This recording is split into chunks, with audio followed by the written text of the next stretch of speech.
Salut à toutes et à tous, bienvenue dans ce mercredi systémie. Aujourd'hui nous allons parler d'un post que j'ai fait hier et je vais vous résumer un petit peu ce que disait le post. Il disait que dans la vie nous sommes appelés à faire le bien et le mal. Ces polarités, elles sont incarnées car la vie a besoin de, de créer ces polarités au service d'une réconciliation postérieure. Et que quand on est dans l'amour aveugle ou quand on est dans l'amour présent, on peut être plus ou moins conscient de, du choix qu'on fait quand on répond ou pas à l'appel de la vie. Donc, je sais que ce post, il était vraiment court, mais il peut avoir l'air complexe. Donc, j'ai trouvé que c'était important de discuter et d'aller plus loin, de comprendre ce post en profondeur. C'est ce qu'on va essayer de faire aujourd'hui. Avant de me lancer, je rappelle pour ceux qui ne sont jamais venus, je suis Janaïna Galego, je suis la co-créatrice avec Laura Matteo de l'hypnose systémique. C'est une technique d'hypnose qui va allier constellation familiale et hypnose quantique. Nous faisons des démonstrations de cette pratique tous les mois. Donc vous pouvez venir voir les démonstrations.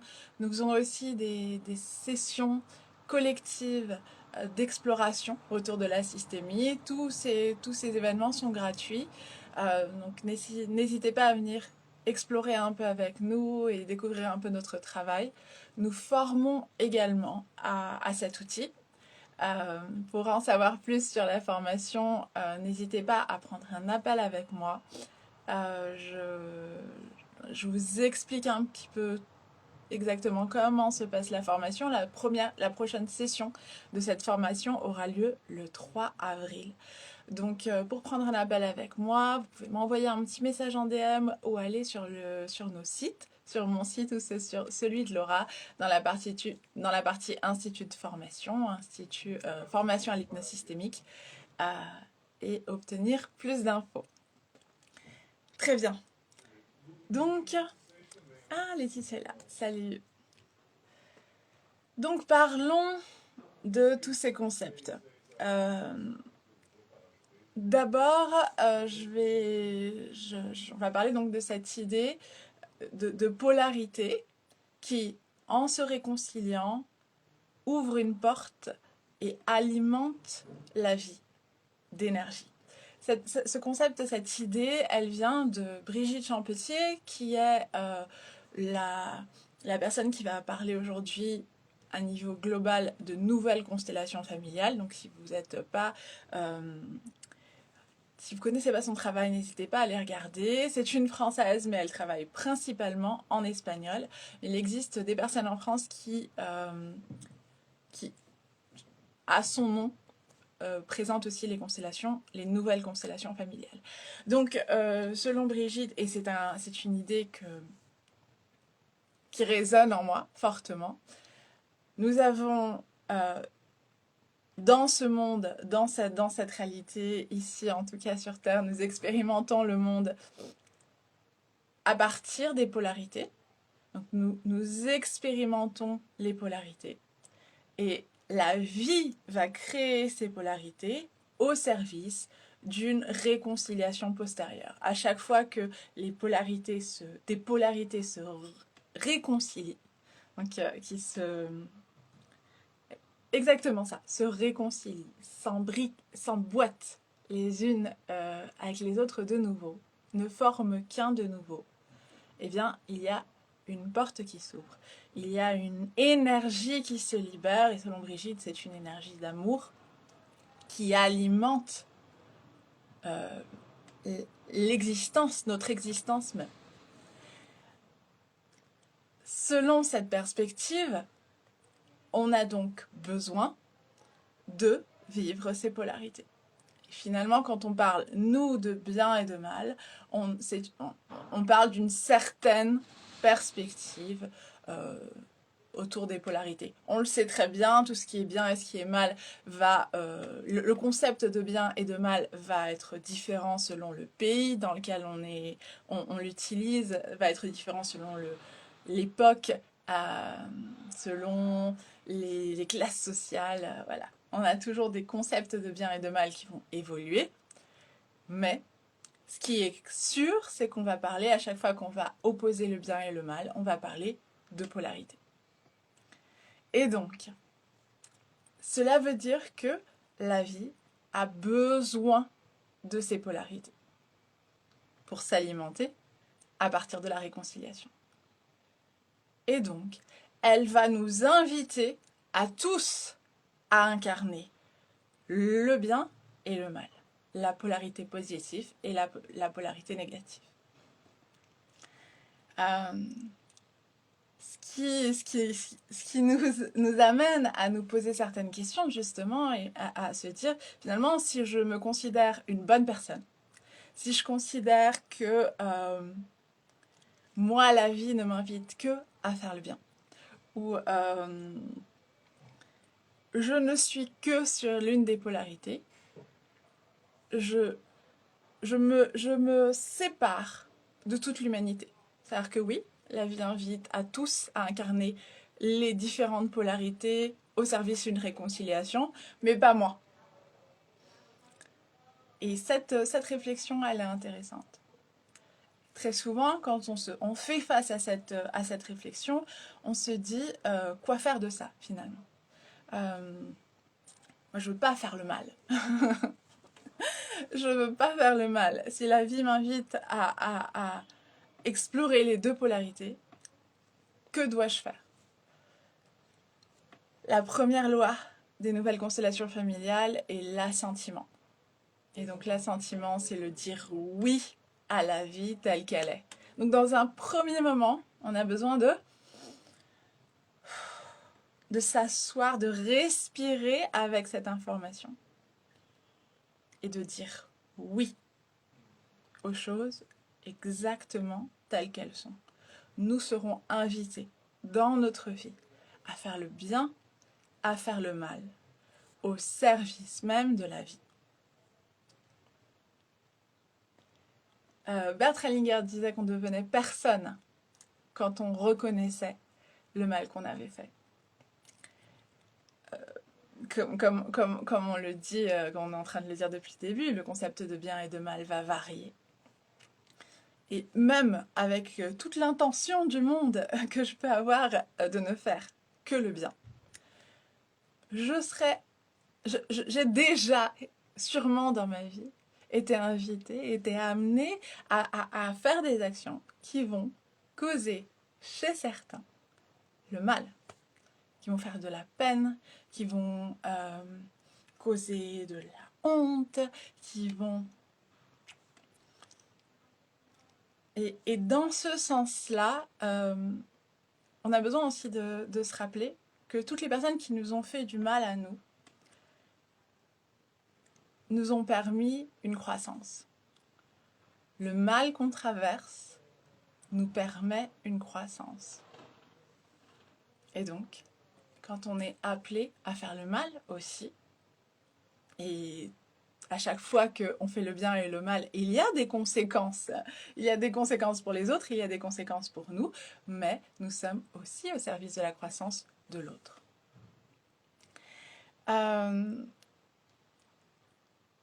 On va passer à la prochaine partie, qui pour moi est essentielle aussi du poste. Donc je disais, alors si on est dans l'amour conscient ou dans l'amour aveugle, on peut être plus ou moins conscient de la réponse qu'on donne à la vie. Donc la vie nous appellera à faire le bien, la vie nous appellera à faire le mal. Et nous allons répondre à ces appels. Mais nous pouvons répondre à ces appels de manière plus consciente ou de manière moins consciente. Quand on parle d'amour aveugle, Brigitte Champetit aussi parle d'amour aveugle, c'est d'elle que vient ce concept. Quand elle parle d'amour aveugle, elle va parler des enfants. Tout d'abord, je trouve très intéressant qu'on imagine que dans toutes nos actions, dans nos réponses aux appels de la vie, on est toujours motivé, on est toujours dans un processus d'amour, qui peut être conscient ou pas, mais dans un processus d'amour. L'élan est toujours un élan d'amour. Donc, elle parle d'amour aveugle chez les enfants. Les enfants, quand ils intègrent un système familial, ils sont dans l'amour aveugle, c'est-à-dire qu'ils se rendent à ce système. Ils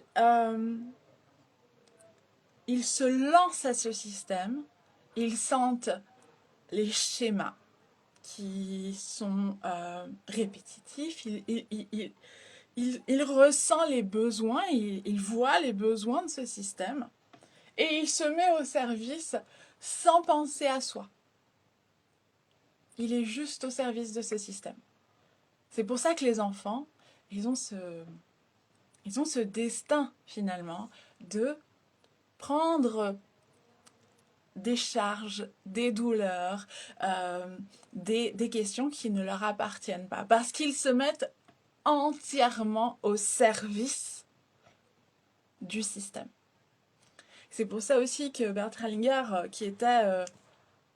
il était professeur, il avait été, je crois, directeur d'école, il disait les enfants, tout ce que les enfants font, sont au service des systèmes. Donc, quand on les punit, alors, il n'était pas contre, on ne va pas entrer dans cette voie, mais en punissant un enfant, donc on lui dit quelles sont les limites et tout ça, mais il faut qu'on comprenne que leurs actions sont au service. Toutes leurs actions sont à service. Lorsqu'un enfant commet une action ou est dans un certain comportement qu'on va juger inconfortable, on doit comprendre que ce comportement est à notre service. Qu'il nous montre quelque chose qui a besoin d'être vu dans le système et que nous pouvons voir en tant qu'adultes. Les enfants ne font que matérialiser ce besoin du système. Donc voilà, les enfants sont dans cet amour aveugle. Ils ne sont pas dans leur propre destin. Ils sont rendus au destin du système. Lorsqu'on devient adulte, lorsqu'on passe d'enfant à adulte, notre rôle dans le système change. Notre destin change. Et il est question, quand on devient adulte, de prendre notre propre chemin, de reconnaître notre appartenance au système, mais de ne plus l'aimer de manière aveugle et complètement rendue. On va l'aimer à partir de notre chemin. On va l'aimer à partir de notre destin. Et donc, on va prendre cette place d'individualité. Vous savez, on en a déjà beaucoup parlé dans d'autres lives, cet équilibre entre appartenance et individualité. Donc, pour qu'il existe un système, j'ai besoin qu'il y ait plusieurs individus qui sont connectés entre eux. Si les individus se fusionnent, ce n'est plus un système, c'est une boule. c'est une unité. Si les individus ne sont pas connectés entre eux, ce n'est plus un système, c'est un nuage d'atomes. Quand on parle de système, on parle d'individus connectés. Et donc cet équilibre-là, trouver cet équilibre-là, c'est le rôle de l'adulte. L'adulte, il passe d'un amour aveugle à son système, dans lequel il est complètement rendu, à un amour présent. C'est-à-dire que l'adulte, il reconnaît sa place. Il est présent à sa place. Et il reconnaît la connexion. Et il est présent à la connexion. Et donc, lorsqu'on est dans l'adulte, lorsque notre amour est présent, nous avons une relation différente avec le bien et le mal. Lorsque notre amour est présent, nous répondons aux appels de la vie, pas en les jugeant comme bien ou mal. Nous répondons aux appels de la vie en fonction de notre place. On reconnaît notre place, on reconnaît notre chemin et on reconnaît ce qui est juste pour nous. Ce qui est juste pour nous. Et donc, on va pouvoir, à partir de cet amour présent, répondre, choisir comment on veut répondre aux appels de la vie. Être beaucoup plus conscient. Quand on est dans l'amour aveugle, on va avoir tendance justement on est tellement déconnecté de notre destin à nous qu'on va avoir tendance, et on est tellement rendu à un destin collectif qu'on va avoir tendance à répondre aux appels de la vie de forme inconsciente et en utilisant notre intellectuel comme une excuse. C'est-à-dire qu'on va se dire non, ça c'est bien. C'est pour ça que je vais faire ça. Ça, c'est mal. C'est pour ça que je ne vais pas faire ça.